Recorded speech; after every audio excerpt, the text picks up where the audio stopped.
Okay, magandang araw mga kaparmer. Update tayo sa ating talong Calixto F1. Ngayon may ano na siya, may mga tuy-tuy na. Higit sa 30 days na yata to. Higit 30 days na. Ngayon nagdadamo pa tayo. Tapos ito na lang, 2.5 block na lang. 2.5 row. Matataba naman yung talong natin mga kaparmer kasi naparecover na natin. Pagkatapos kasi nito tinanggal yung pipino, kinabukasan tanim na agad, kaya medyo matagal yung development niya. Nung nakapag relax na yung lupa, saka pa bumuelo yung talong natin. At hindi naman problema kasi matataba tong lupa. Lagi natin ina-applyan to ng humic acid o yung potassium humate na ginagamit natin. Ngayon kahit ganito yung status, pero i-cultivate pa rin natin tong lupa para makapag singaw. Pagkatapos nito matanggal yung mga damo. Pero dito sa kabila mga kaparmer, may nakukultivate na ako. Kaya inuna muna natin yung pagtatanggal ng damo para yung yan, bunga na yan. Wala, 1 linggo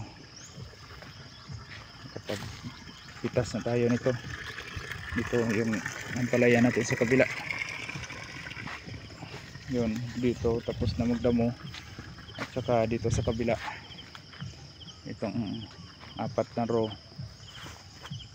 yan, cultivate na yung lupa. May mga ugat na mapuputol pero okay lang. Tapos abono tayo nito. 1 linggo na to hindi nakapag-abono. Tapos yung mga ganyan mga kaparmer, may cable tie na yan, nakatali na yan siya, hindi na yan matutumba. Pagkatapos maglalagay na naman tayo dito ng secondary na twine para doon na naman natin itatali yung mga ibang mga sanga. Sana hindi to maubo sa manok. Yun, may mga nahuli sa pagtubo, nabansot kasi yan sila, lalo na doon sa dulo, maraming mga nabansot doon. Pupuntahan natin ngayon ito mga kaparmer na kulot. Ang problema nito, matagal tayo makapag-production nito, makapag-harvest. 3 ang possible na cause ng mga ganito mga kaparmer. Unang-una, green leaf hopper. Lalo na sa mga ganitong edad, vulnerable to masyado. Yung mga 20 plus na edad hanggang 30 days, 40 days ganun, vulnerable masyado. Pero ito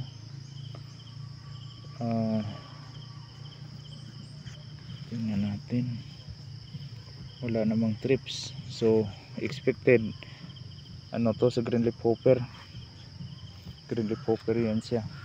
3 yung major cause na ng pangungulot ng talong ng ganyan mga kaparmer: brood mites, green leaf hopper, at saka trips. Pero pinaka common talaga niyan green leaf hopper at trips. Bihira lang yung sa mites.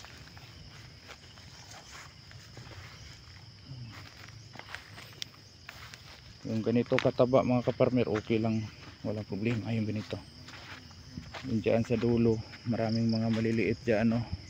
Pero hahabulin sila dahil kasi yan sa lupa dyan, lalo na dumanas ito ng matinding init itong talong natin, kaya nagkakaganon. Yung lupa kasi dyan graba at saka buhangin halo.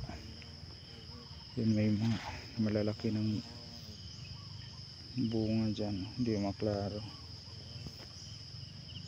Ilang araw ma-harvest na yan. Tapos yung ginagamit natin ito na insecticide, organic, mostly organic sa Bio-Agronica. Tapos yung minsan may synthetic din tayo, lalo na yung trips. Maganda talaga niyan, yung pang trips talaga.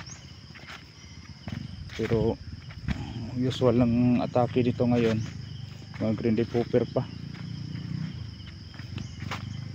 May borer, pangilan-ngilan nakita ko nung isang araw, pero nag-spray agad ako kaya natigil, wala na.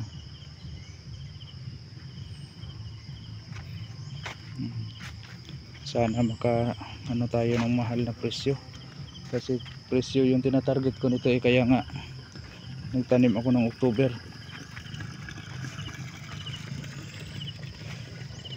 Dito sa amin, ito yung lugar sa buong Pilipinas pinakamura talaga sa gulay. Grabe itong Davao del Sur, pinakamura talaga. Kung mura yung Bukidnon, mas grabe dito. Bukidnon, pamurahan ng presyo, mura na yung Bukidnon pero mas lalo pa dito, mas higit pang Davao del Sur, pabagsakan talaga ng presyo dito.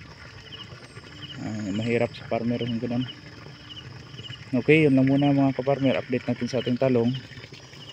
Hanggang sa susunod, laging tatandaan, magsasakang may alam, maginhawang buhay, ngunit huwag lang ipagmayabang sapagkat Diyos ang nagbigay. Maraming salamat.